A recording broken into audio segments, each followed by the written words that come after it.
Hello, and welcome to Humanity First International 2022 Telethon program.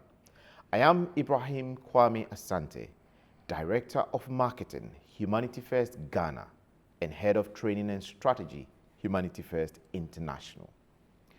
With me here today is a representative of Humanity First Ghana in the Ashanti region, by name Hanif Bimpua, to help us understand what Humanity First is doing in Ghana and how we can help support the programs in order to help alleviate poverty and suffering from people. Welcome to this program, Humanity First International 2022 Telethon. Hanif Bimpua. Thank you, my brother. How are you doing today? Alhamdulillah, I'm well. Since 1992, Humanity First came into inception. Humanity First has helped over 11 million people in over 51 different countries. Yeah. So for 27 years now, you've been executing, or we've been executing, sustainable programs from disaster relief, food security, water for life, gift of sight, orphan care, knowledge for life, community care, and the likes. Yes. Today, we are zeroing down to climate crisis, the current climate crisis Yes. that is causing havoc, and what kind of programs that Humanity First is doing or will be doing to help solve these menace or crisis. And as you rightly know, climate change falls under Sustainable Development Goal SDG 3, which is climate action. Hanif, Yeah. what is climate change? Well, climate change has become popularly used terminology, but it's quite a technical term. Climate, I think, generally talks about the weather of the world, over a long period of time, the average weather of the world.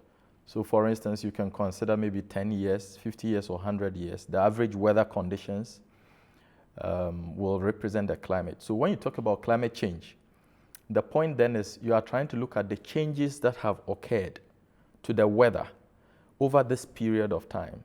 Some of the factors of the weather we all know are rainfall patterns, sunshine, the global warming phenomena, and some of these other factors of the weather.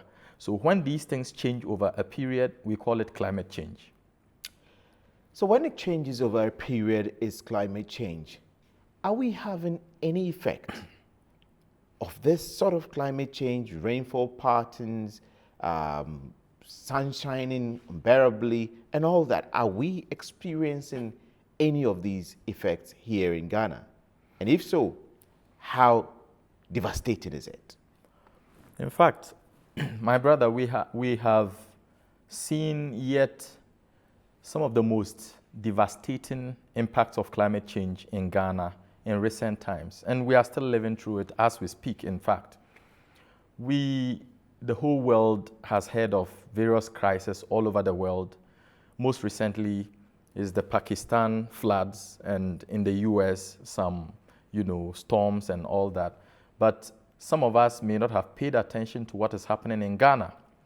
But in Ghana, starting from the northern sector, some of the things that have become rife, in fact, are serious bushfires during the dry season that sweeps through people's farms, causing a lot of losses, both during the planting season and post-harvest losses. So a lot of biodiversity is lost. Serious ones. In fact, my own mother, just about 2 years ago, lost all her farm produce, particularly maize and groundnuts. It had been harvested and gathered in the farm, yet to be conveyed home. And the next day she gets there and everything is burnt. And she calls me and tells me that everything is burnt. And we had invested a lot. And blood. Everything. and she's 70 years old. She did this, a pensioner. She's The lost shock everything. of it. That is it. Now, this is not for one person. I hope she's doing She's well fine. afterwards. Alhamdulillah, she's fine. We just have to psych ourselves. And with our faith in Allah, we know the future holds good for us. And she's not the only person. She perhaps has the least of the burden. A lot more people who are poorer have also lost their farm produce due to bushfires. Bushfires are not the worst, in fact. The worst, in the northern part of Ghana, are floods that mostly come about as a result of the spillage of dams upstream in Burkina Faso, the Bagre Dam, which is an annual ritual.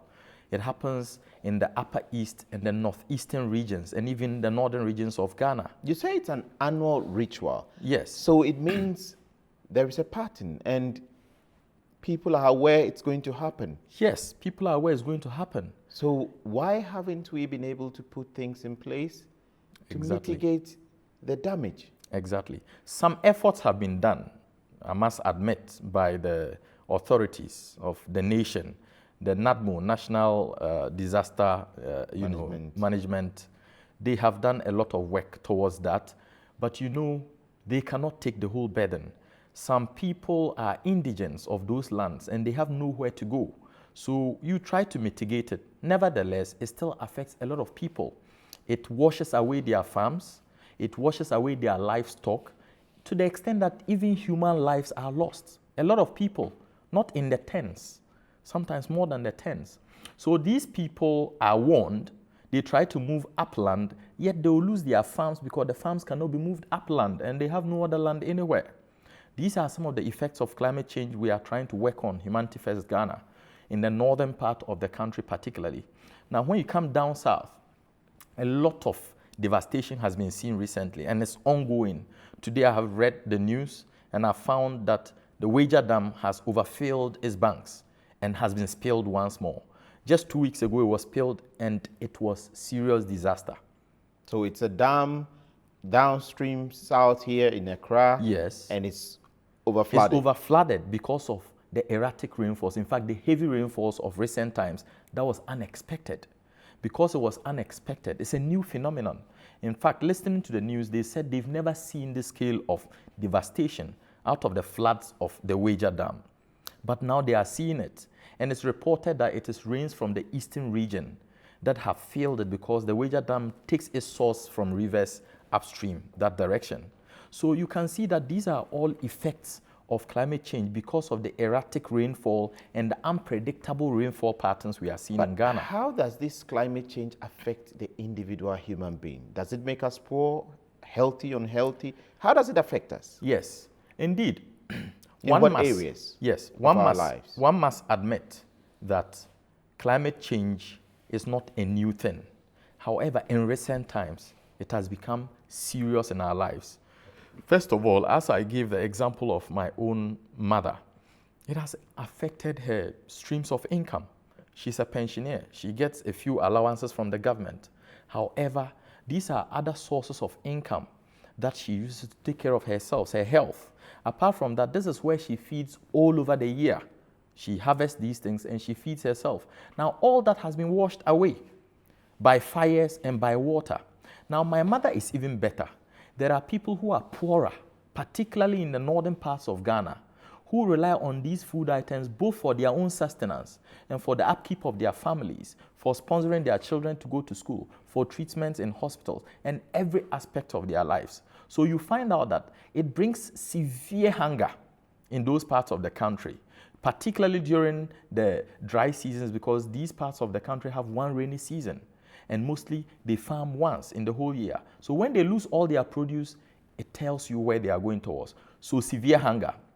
Then it brings about severe poverty because it is the same food they sell in order to upkeep themselves, generate their some family. income. Again, it brings about certain intertribal wars and other challenges because these resources, once they don't have them, their strengths are channeled towards fighting for other resources.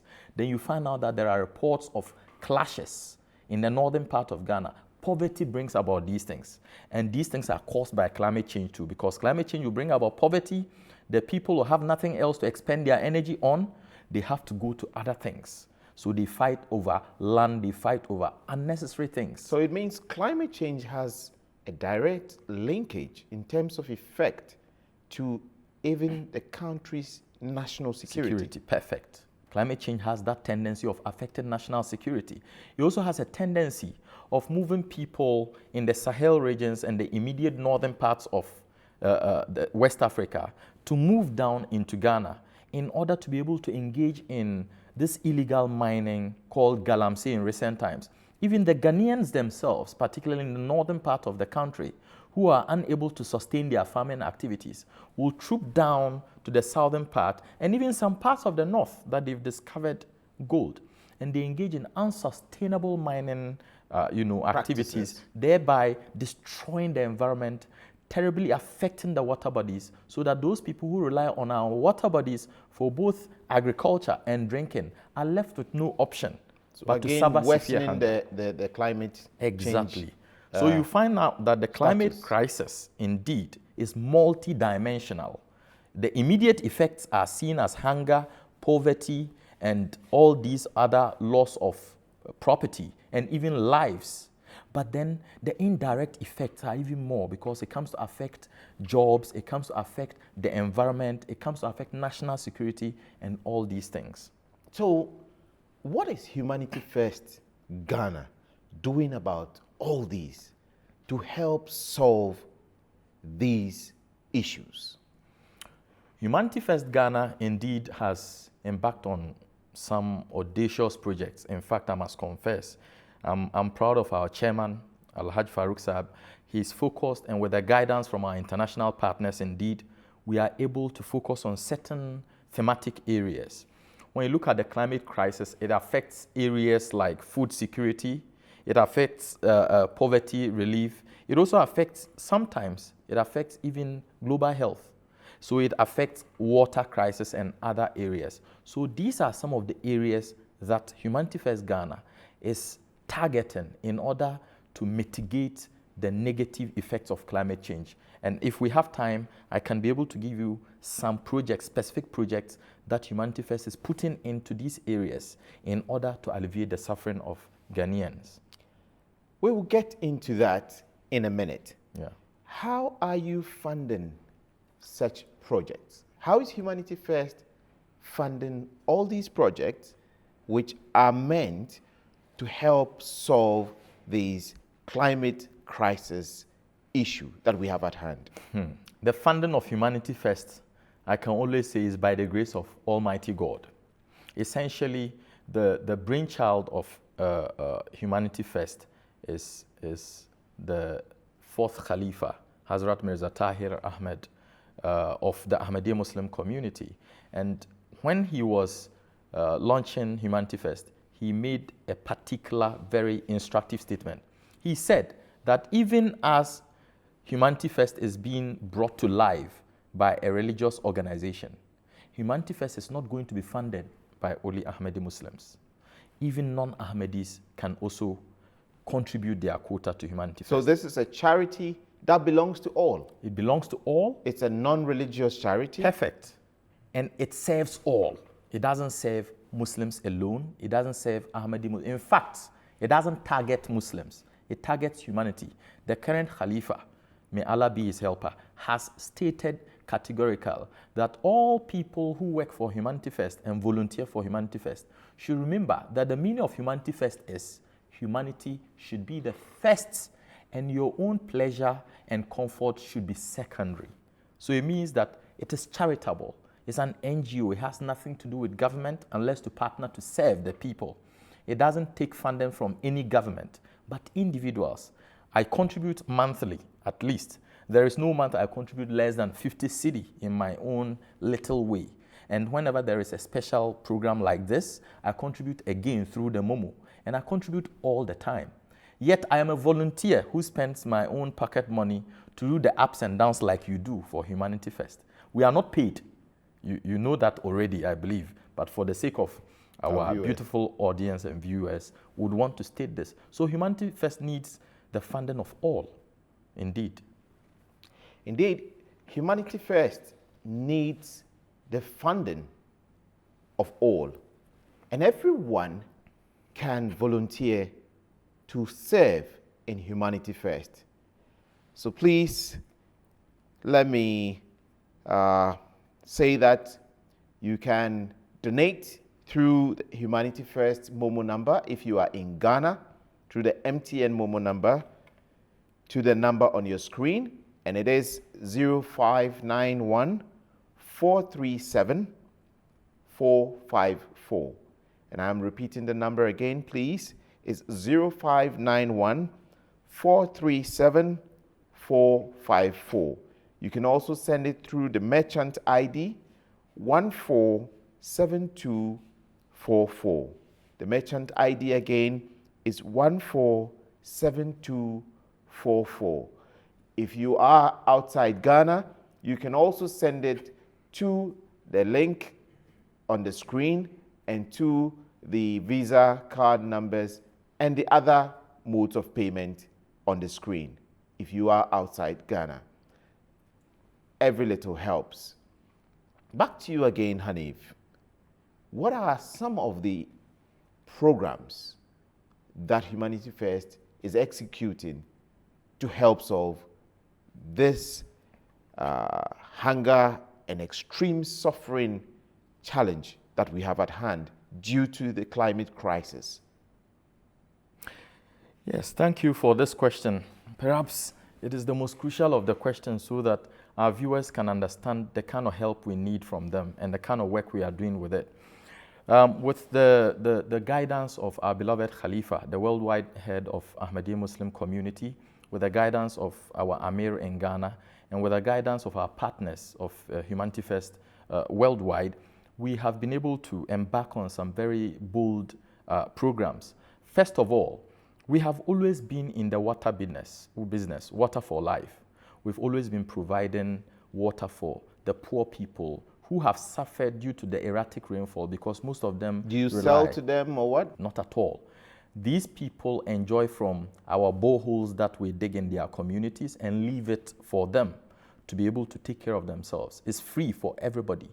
We provide for it freely. Some of them are manually pumped, but others are also solar powered in recent times.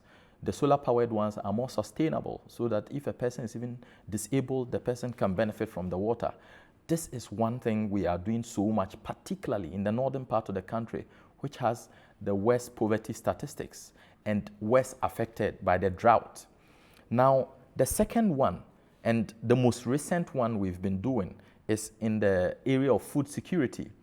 My brother Asante Saab, you would not believe it that as of last 2-3 years, Humanity First has provided for a tractor services, okay?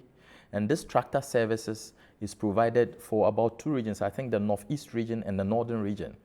The tractor plows for people, some of them freely, very few, but majority of them at a very reduced subsidized fee in the very few or meager percentages of the entire amount. And the reason why we charge something little is so that they can be able to fuel the tractor and maintain the tractor for themselves. We don't take even 1 cedi from them down to Central. It's just for the maintenance of the tractor. Apart from providing for the tractor services to till their land, we provide for them technologically improved seeds that are drought resistant and pest resistant. They would sow these seeds, and we provide for some farm inputs, free of charge, farm inputs and seeds. They would sow, they would spray their farm produce. When they harvest, we make sure that we provide for them a grinding mill. And you know the interesting thing, the grinding mill is managed by the women of the community. So they take a token when you grind your maize or food produce, cereals, and then they use that again to maintain the grinding mill. So gender inclusivity. Perfect. That's the point I was trying to make. Now, after they have harvested, Humanity First has agreed with them that they will contribute some part of their grains and cereals so that we can store them in our silos. And in the lean season, some of their other poor brethren in other parts of the country will benefit from them. We've been doing this. Particularly in the last 2 years, there was some, should I say, some war or so between certain tribes. And they burnt the food and everything about some of them. And we supply them with these food items. So that's the strategy we have there. Those who have bumper harvest, they contribute to our food stocks, and we share it back to those who need amongst them. That is not all. We also make sure that we provide for them professional agricultural extension services. Now, this is very key. You know why? Because climate change is a scientific phenomenon which is not understood by the people. Hence, the people must understand that in the coming years, the rain will be unpredictable, unlike previous years. In the coming years, the season may be shorter. They must not rely on the single rainy season anymore, because there may come a time that rainy season may not exist. So we must be thinking technology. Exactly. So we are advising them, and these sustainable irrigation systems. Exactly. These services are provided, the extension services are provided free of charge by Humanity First to these farmers, because they cannot pay. But Humanity First employs these professional services and give it to our farmers. Now, we need funding to be able to begin to venture into these sustainable agricultural areas, as we've already outlined some of the things we do to help them in order to ensure food security. Every family must have something at least they know they can feed on during the lean season. Otherwise, it will be a dire situation we find at hand in the very near future. Indeed, even now. Indeed, even now, it could be a very dire situation. This is Humanity First International 2022 Telethon, and we are coming to you from the Wahab Adam Studios here in Ghana. And it has been with Hanif Bimpua, who is the Ashanti Regional Rep of Humanity First Ghana, explaining to us what climate change is, its effect on Ghana and the people, and what Humanity First Ghana is doing to help solve this challenge. And we are also appealing to you, our wonderful viewers, to please spare a little bit to support these wonderful programs for us to help the needy and the poor. You can keep sending your Momo to the MTN Momo line 059 143 7454, 059 143 7454, or the merchant ID 147244, 147244. If you are outside of Ghana, please look on the screen. The website is there.